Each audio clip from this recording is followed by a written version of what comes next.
صباح الصواني الجميلة اللي مكملة معانا واللي العملاء بتوعنا أدمنوها كل يوم. هتكلم النهاردة على رابع مشكلة في التسعير، إنك تعتمدي على حد تاني أو تعتمدي على آراء العملاء.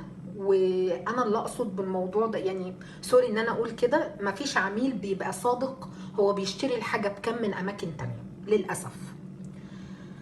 فطبعا العميله دي جيت اتكلمت معاها، وهي طبعا دخلت دخله كده، مثلت عليا في البدايه ان هي هتكون سبورت ليا وهتعمل لي دعايه جامده جدا، وان هي مبسوطه باكلي ومش عارف ايه، وده اكل فظيع والكلام ده كله. فكنت بقعد ادردش معاها، طب جبتي ده بكم من بره، بتشتري ده كم من بره. ففي ايتم كده او صنف هي فهمتني ان هي بتشتريه من بره بمبلغ لا يزيد عن 50 جنيه، وساعات كمان في مطابخ بتبيعه لها ب 40.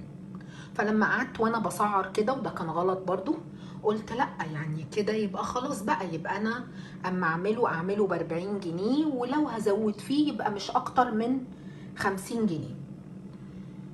طبعا لقيت نفسي بصراحة يا جماعة مش بكسب، يعني المكسب بتاعي بعد ما اقعد اتعب واعمل الحاجة دي والكلام ده كله لا يتعدى ال 2 3 جنيه. لو كسبت 5 جنيه ده يبقى حاجة فظيعة.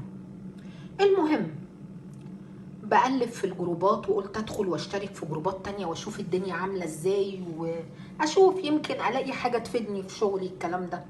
فلقيتها هي مشتركة في جروب كده، فقلت ادخل فيه، ده اكيد مطبخ من اللي هي بتتعامل معاهم، واللي بيبيع الحاجة ب 40 جنيه زي ما هي بتقول. اكتشفت ان المطبخ ده بيبيع الايتم ده ب 65 جنيه. يعني هي ضحكت عليا عشان خاطر تاخد الحاجة مني اقل ما بتشتريها من الاماكن التانية، بل بالعكس كمان الجودة عندي اعلى.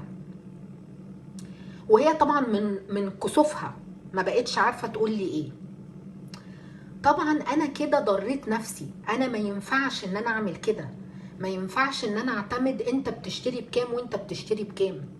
ملخص الفيديو ده يا جماعة، كل واحد يبص لنفسه، هو هيعمل الحاجة بكام وهيكلفها قد ايه، ويحسب كل التكاليف بتاعتها.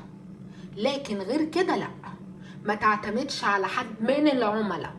من العملاء بالذات اللي بيشتروا منك، اللي بيشتروا منك ممكن تبقى انت بتبيع الحاجة ب100 جنيه وهو فاكر ان هو ناصح، مع ان دي ده عدم تدين ولا اخلاقية. ان انا اقول لك دي الحاجة بره ب10 جنيه، انا عايزه انصب عليكي عشان انا اخد الحاجة رخيصة.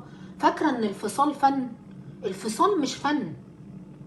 الفصال ده انت بتبخس للناس حقها ورزقها، ويا ويلك من الله ان انت تعمل كده، غلط.